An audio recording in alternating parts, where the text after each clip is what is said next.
ఏమంటారు కొన్ని ప్రోటోకాల్ లేనివి కూడా ఉంటాయి.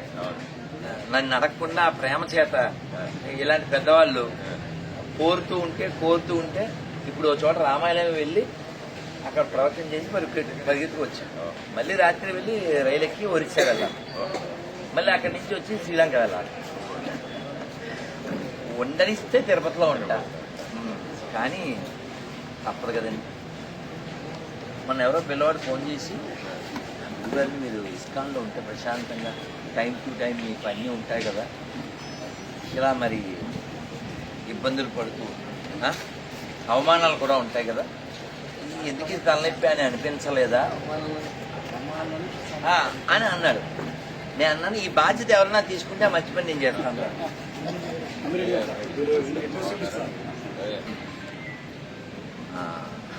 కాబట్టి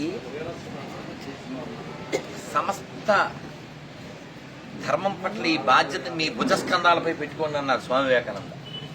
ఆయన ప్రేరణ.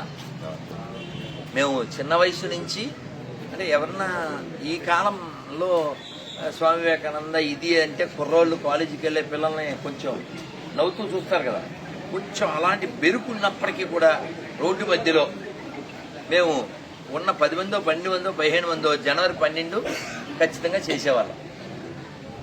పుస్తకాలు చదవడం వలన రాష్ట్రీయ స్వయం సేవక సంఘం యొక్క ప్రేరణ చేత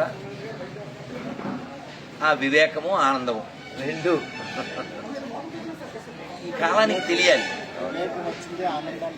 అంతే కదా.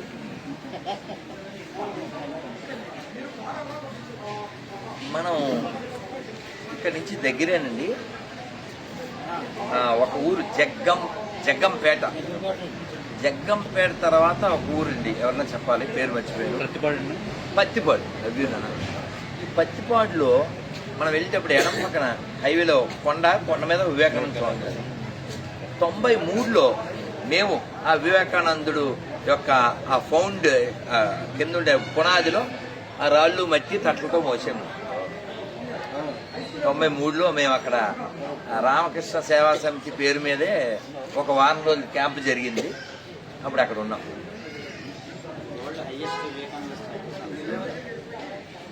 మనం చాలా పంచాలి, చాలా పెంచాలి.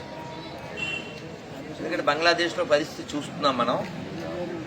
మన వాళ్ళు ఇంకా డ్రామాలు ఆపట్లేదు, అది ఇంకా నటిస్తున్నారు.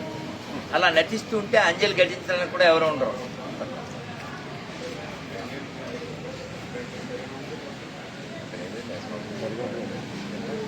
అసలు ఏం న్యూస్ వినవలసి వస్తుందో తెలియదు. ఇది రాక్షస మొక్కది సార్. అన్నం ఇప్పుడు పృథ్వీరాజు చౌహాన్ 17 సార్లు ప్రాణభిక్ష పెట్టాడు. ప్రాణభిక్ష పెడితేనే వాళ్ళకి క్షమాగుణం లేదు, నువ్వు అన్నభిక్ష పెడితే వాళ్ళకి ఉంటుందా? పావుకి ఎన్ని పాలు పోస్తే ఏంటి, ఎన్ని అరటిపళ్ళు పెట్టి.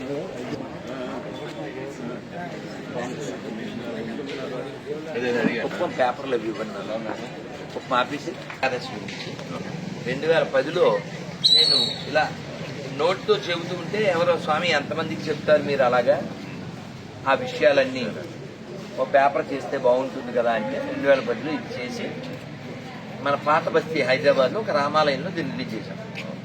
తర్వాత మీలాంటి బుద్ధిశాలు ఎవరో గురుజీ వెనకాలంతా వైపుంది, పిల్లలు గీతలు గీస్తారు, ఇంకేమన్నా రాయండి.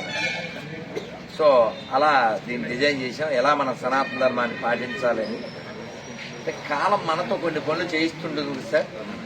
కొంతమంది పోయే కాలం వచ్చిన వాళ్ళు గతం మరిచి మతం మారి ధర్మద్రోహులు దేశద్రోహులు అవుతుంటే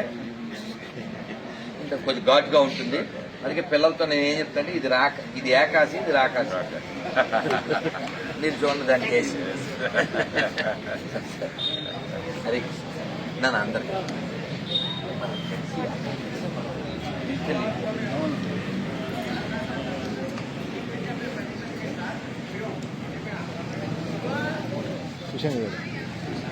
అందరికీ ఇవ్వాలి.